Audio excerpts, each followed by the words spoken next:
repayment will be used to pay the interest first. If we take 10 lakhs of money from a financial institution with an annual rate of interest being 10%, and we make an annual repayment of 90,000. The condition being that this 90,000 will first be used to service the interest on that loan. What happens?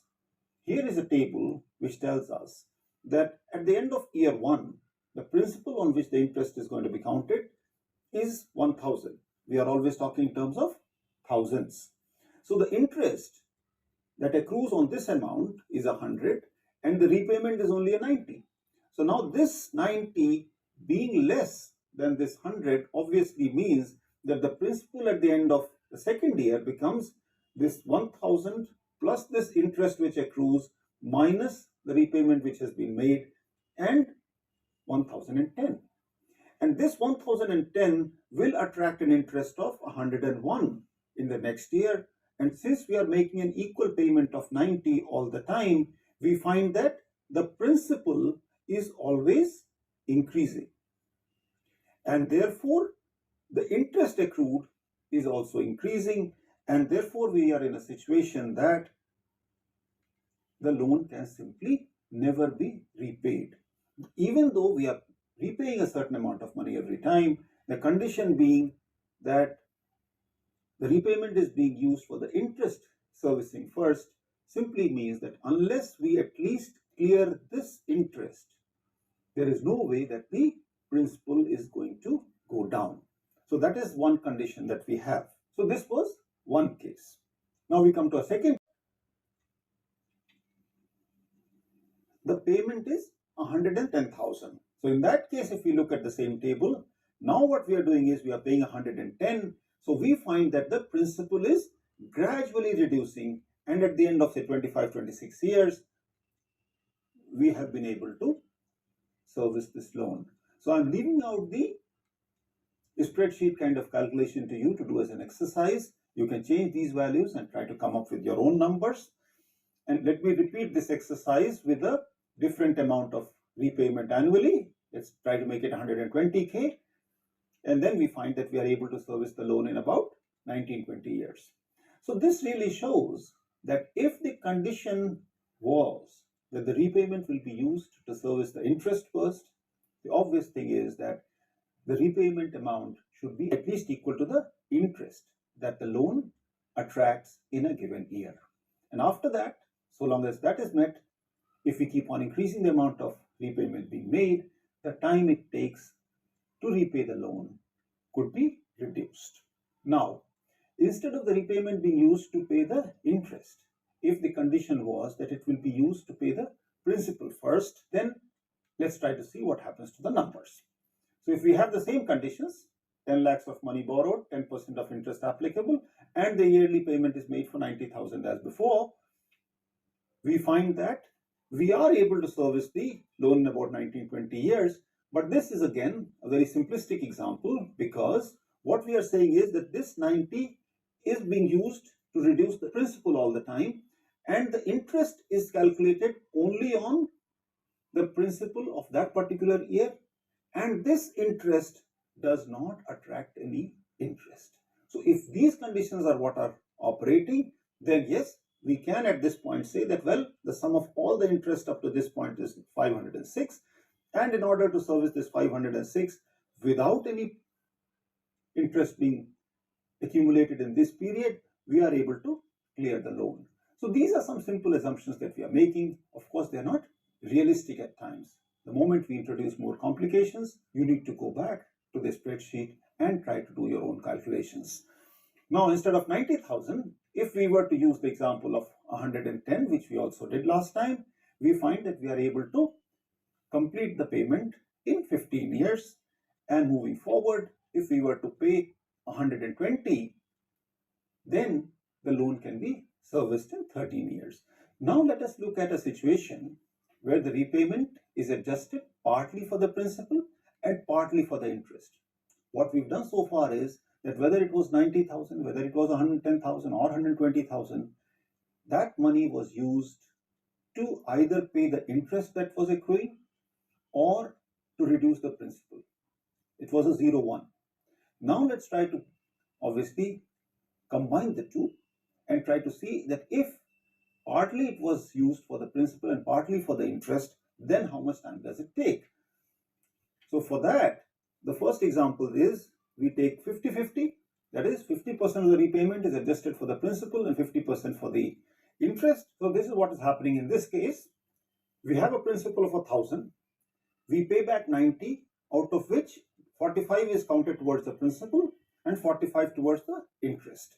So the interest that has accrued here is 1,000 into 0.1, which is 10% of 1,000, which is 100. So the total interest is here. So this 45 here goes to reduce my principal here to 955. Since I have 100 as the interest, I have repaid 45 on that. So my interest remaining to be paid is 55. This 955 attracts an interest of 95.5. This 55 plus 95.5 is this interest here, which is the total interest that needs to be paid. And therefore, the total payable here becomes 955 plus 150.5, which is 1105.5. So this is how we will continue to do the calculations. And in a generic sense, what we have is this. These are the columns that we are talking about, 2, 3, 4, 5, 6, 7, and 8. And we can calculate how to make the entries in the columns 2, 3, 4, 5, 6, and so on. And of course, 7 and 8 are given to us because we are just paying 90 every time. So this calculation, if we were to repeat on the spreadsheet that we have been following, we find that we are actually able to clear the loan in about, say, 26 years. Now you see that this 90 was not sufficient to repay the loan when it was being used only to service the interest. But so long as it is being used to service part of the principal, it still becomes possible with the assumption that the interest does not attract interest. So you would notice in the last slide that we did not have compounding interest on the interest. So with that simplified assumption, it is possible to complete the payment on this loan in, say, 26 years. Now moving forward, if the amount again was 110,000, which is what we have used in the previous examples, and we still stick to the principle of 50-50, then we find that we are able to pay the loan in 19 years using the same arithmetic. That is, this 110 gets divided into two parts, paid towards the interest, paid towards the principal. This component we keep reducing all the time. This component we keep reducing all the time. And we find that the total interest here is a sum of this plus this, and the total payable is this number here plus this 890. So if we keep doing this arithmetic with 110,000 being paid every year, we are able to clear the loan in 19 years. Similarly, if we were to repeat this exercise with 120, you will find that we are able to pay it in 17 years. So now this slide summarizes what happens if we have 90, 110, and 120 being used to service a loan amount of 10 lakhs at an annual interest of 10%, with this repayment being used for the interest only, for the principal only, and equally for the interest and principal, with the assumption that the interest does not attract interest. So this table is only a summary of the amount of time that it takes to repay the amount. What I have not done here is try to calculate that how much money have we actually paid. What I mean is that if there was a calculation that 110,000 is being paid for 20 years, then what you're paying totally is 22 lakhs. We were talking in terms of thousands, and therefore 2200 and 3 zeros here means 22 lakhs. So what you should realize is that in taking a loan of 10 lakhs, what you landed up paying was 22 lakhs, except the fact that it was spread over 20 years and you're making a payment of 1.1 lakhs every year. So this is something which we have to understand. We can always try to translate that into a cash flow diagram and say that if we take a loan of 10 lakhs, keep repaying 1.1 every time, it will take 20 years, provided the conditions that we talked about were being operated, whether it is going to service the interest first, whether it's servicing the principal first, and so on and so forth. Now, let's try to look at some ready reckoners. Ready reckoners